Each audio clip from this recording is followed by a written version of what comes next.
Hey everyone, how's it going? Welcome to the Master Indie YouTube channel, and today I want to show off some unedited gameplay of Jet Island, and also show off the fact that I'm playing the game on an Oculus Rift with touch controllers, which has been a lot of fun. I really like this version.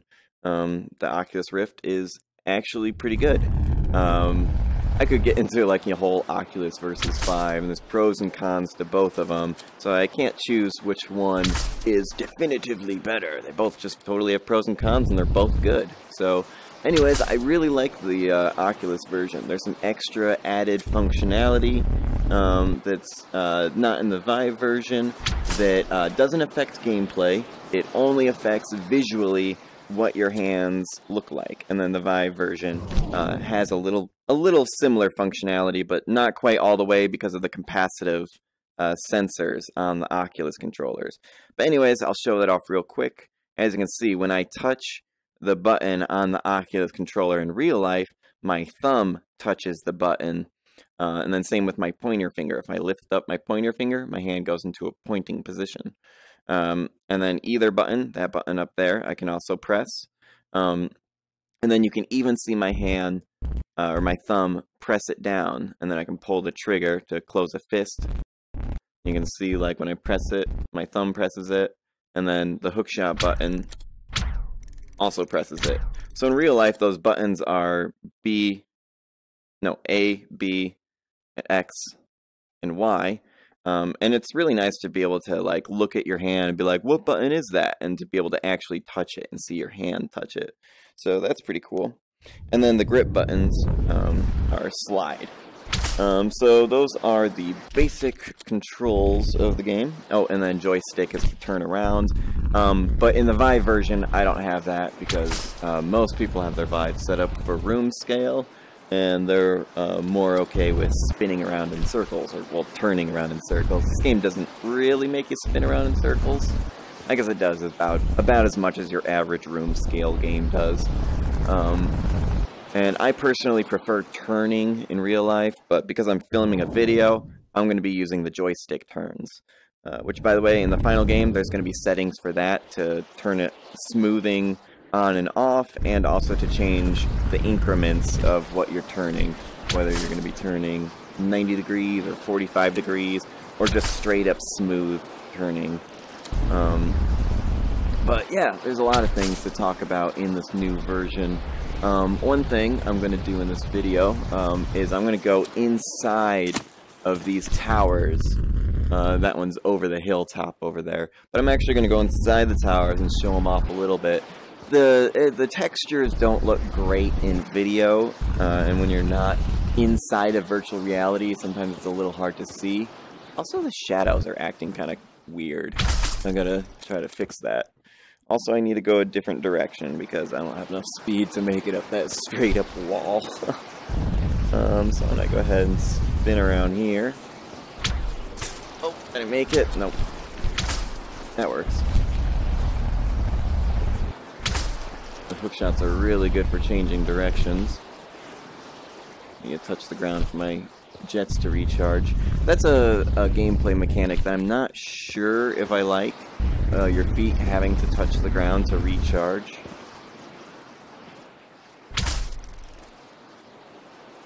Let me make it over to the other building. Sorry it's a little bit hard to talk and play a game at the same time. Turn around in the turn around using the Oculus controls. There we go. There we go. That's the building I'm trying to get to try to get inside of. So as you can see, it's not always like straight up easy to traverse the landscape, and that is very purposeful. I definitely made it so you only have just enough jet fuel to get to certain spots. And that's where the challenge of this game comes. Like, you know, in the first couple islands that you're on, like that, I think that island over there, I'm going to make Tutorial Island, and that's going to be the first island that you land on. And that one is going to be a type of environment that's easy to traverse. And the farther you get in this game, the harder it will be to move around. Oh, and not to move around, but the harder it will be to reach new locations and, like, you know, the more remote locations and stuff like that. So it'll just increase in difficulty as you get farther in the game. So as you can see, I am now in an interior part, and there's no loading scene. So when you go into, like, levels or, like, challenge areas of this game, you just walk into them. There's no loading or anything. They're just always there. I might have some, like, hidden pop-in that you can't see or anything to improve performance if I need that, but so far performance in this game has actually been really good. So I'm gonna fly in here. Inside of these tunnels look kind of, like, starry right now because of the lighting. And like I said, it might be a little bit hard to tell what's going on because of the textures. Later on, I need to edit the textures, make it look better. But in VR, it's definitely easy to see, like, where you are and what's going on and stuff. Turn, because I'm getting tangled up a bit. Trying to record a video and play. In real life, I mean, if I was just playing and I wasn't making a video, I would just be walking around the room and just standing where I feel the most comfortable. But I'm trying to stand in one spot for the video. Oop, almost made it. Pull myself up here. There we go. Now I need to go this way, so let me turn. There we go. Woo! Get some speed. So I'm thinking all of these challenge areas, turn again, there we go. All of these challenge areas that are in, like, the interior of buildings, when you get to the top of the tower, you'll get, like, a either a power-up or an upgrade or something. So there's definitely lots of room for, like, I don't know, bigger fuel tank, stronger jets, longer hook shots. More strength when you pull yourself with the hook shots. Just stuff like that. Woo! This is pretty fun.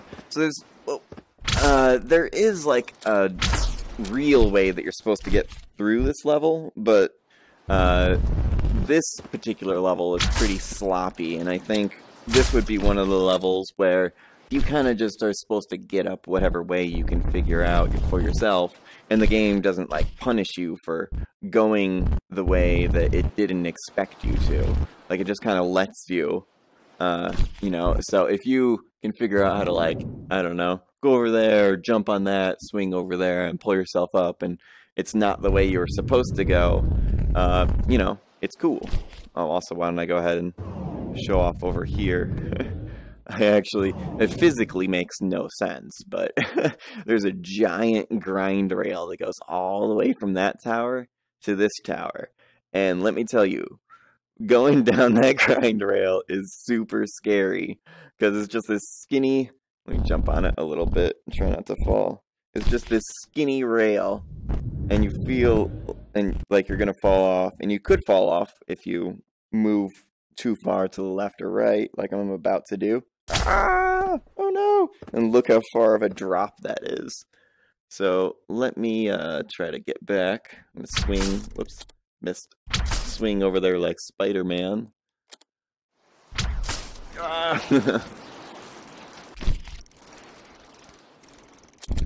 There we go. Made it. That's always a lot of fun. And I'm almost done with this challenge tower and about to get to the top of it. When I get to the top of it, I think I'm going to show off the fact... Oh no, I'm out of jets! I'm going to show off the fact that you can lean over the ledge of stuff, which is pretty cool. And also you can jump off the ledge of stuff. Like, let me stop. So, let me turn a little bit so that you can see me in real life. So, one thing is that with your slidey boots on, you'll slip over the edge a lot easier when you're looking over the ledge. So definitely make sure you turn your slidey boots off. But when you turn your slidey boots off, you can lean over the ledge, and I've made it so that if you lean too far over, you'll eventually fall off, which I'll demonstrate over here. This looks like a good spot. I'll just like legitimately just step off the ledge here. So yeah, here I go. Woo! A little farther. Let me try that again. I don't have enough room in real life. Alright, here we go. Jumping off the ledge. Woo! Let me try swinging over here. Ah, oh, I missed it. Now I'm gonna hit the ground. As you can see, my screen kind of shattered for a second when I hit the ground there. So let me line myself back up in real life where I'm supposed to be standing. So yeah, that's how you can step off the ledge of things. And yeah, what else can I talk about? How about I take a second and I talk about the pause menu? Swinging on this bridge is a lot of fun though. Oh, I missed it. No, I'm just too high. I'll just go ahead and smack myself into it. Bam! Okay. So anyways, why don't I go ahead and talk about the pause menu. So for the pause menu, both with the Oculus version and the Vive version, I ran out of buttons because I have jet, hookshot, slidey boots, joystick click is to toggle your slidey boots, left and right is to turn. The Oculus home button and the Steam VR button are already designated to buttons, so I can't use either of those. And then I think if you're using Oculus Home, it will take you to Oculus Home instead of Steam VR. But either way, those buttons are taken. So I was out of buttons for a pause menu. So my solution was to make some virtual buttons. So if I lift my finger up off the controller, and also your finger just automatically goes into a pointing position when you go near this button, same with on the Vive version. So on the Oculus, you're just given the option of lifting your finger up. But if you press that button, a virtual map will pop up. And in the final version of the game, this is going to be a pause menu with, like, you know, friends list, quit, settings, and all of those different things. But for now, it's just a map, and I can open it up on either hand. I can press it just like that. I can also pull the trigger to make a fist to close it.